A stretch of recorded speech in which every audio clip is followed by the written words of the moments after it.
Descentralizar, mais equitativa, né, as atividades para que a cidade não precise muito desses adensamentos, principalmente esse movimento pendular.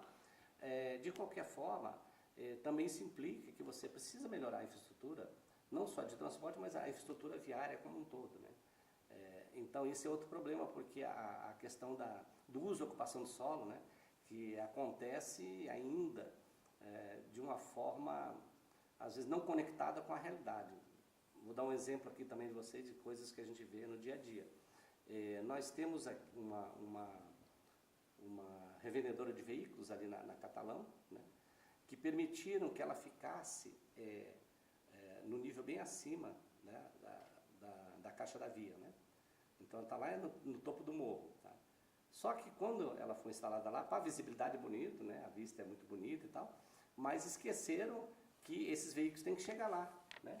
E as carretas não conseguem subir e vencer aquela rampa. Então, o que acontece? A carreta fica descarregando no leito da via, na margem da via, atrapalhando o tráfego. Então, é muito comum você falar, ver tráfego.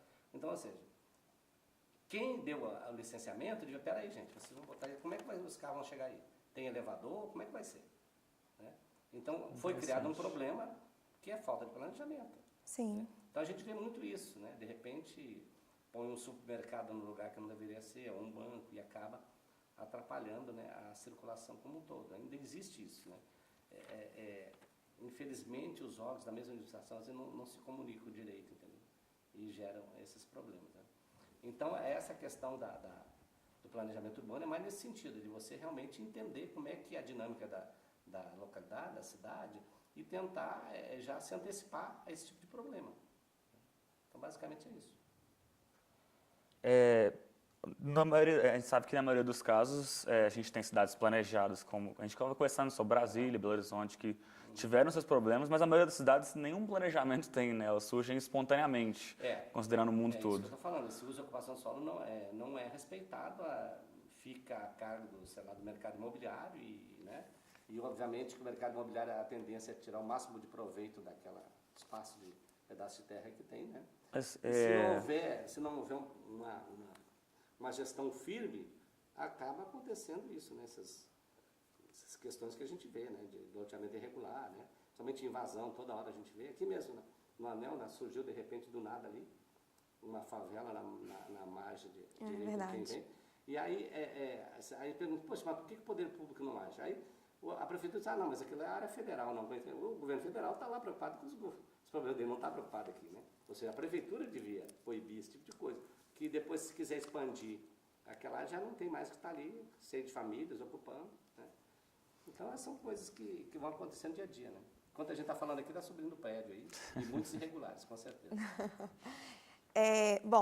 Além da parte, né, desse planejamento, você acredita que há outros fatores que podem contribuir para a saúde do trânsito de uma cidade? Assim? Sim. Como eu já falei no início, respeitar as faixas de demanda, né, dos modos, né?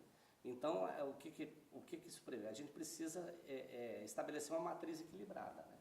Tanto nas pontas dos transportes de baixa capacidade, mas que com a capilaridade pode mitigar o uso de outros veículos privados que a gente vê aí, por exemplo, que um veículo privado tem baixa densidade, normalmente a ocupação é 1,3, os estudos mostram, né? E o que é ruim se você usa basicamente o veículo privado, né? Para o indivíduo é a facilidade de ele ir e vir para todo lugar, né? Mas no conjunto da sociedade, esse veículo está ocupando um espaço, né, na via, né? Depois do espaço no estacionamento, né? E com a baixa capacidade. Se a gente tem um transporte público, isso é bem visto nas cidades que têm uma estrutura de transporte melhor, a mobilidade fica muito mais fluida, né? E você consegue ir praticamente a qualquer parte da cidade bem rápida, né? E com uma qualidade muito boa de transporte, sem congestionamento. Eu estive em Berlim recentemente e lá, estava testando, a gente volta até com um pouco de depressão, porque eu pegava o VLT na porta do hotel e eu estava hospedado no Berlim Oriental, que era a parte mais atrasada, vamos dizer assim, de Berlim, né? Que era a parte comunista. Então, eu fiquei hospedado lá, tinha um VLT que eu pegava na porta do hotel, eu ia até uma estação de metrô de superfície, com a mesma tarifa, e dessa estação eu ia até a outra, na Alexanderplatz, que eu pegava o metrô Enterrado e atravessava Berlim para o evento que eu estava participando, uma feira. Isso, coisa assim, no horário de manhã, que seria o horário de pico, eu fazia isso em 25, 30 minutos. Nossa, Vai fazer isso aqui em Belo Horizonte. não faz. Melhor não fazer. Certamente, lá da universidade até aqui, eu levaria normalmente de carro 1 hora, por aí. Então, você vê, são perdas que a gente tem porque a matriz não está bem adequada, né? Então, uma cidade como Belo Horizonte, outro dia nós estávamos discutindo no Fórum de Debates, que aqui são fundos de vale com montanhas, né? Mas ninguém nunca quis implantar, por exemplo, plano inclinado ou teleférico, enfim. São soluções que tem no mundo inteiro, né? O plano inclinado é assim, você vai apoiado na via, né? São veículos menores, mas que você pode botar uma frequência e, enfim, atender bem a população sem precisar a população pegar qualquer outro tipo de veículo motorizado para chegar ao centro da cidade, ou enfim, onde estão as atividades. Ao mesmo tempo, os veículos de alta capacidade, né? Quer dizer, até hoje fala em metrô, mas não sai do papel, né? Então, os dirigentes não se comprometem, né? Ao contrário, tem muitos que trabalham contra.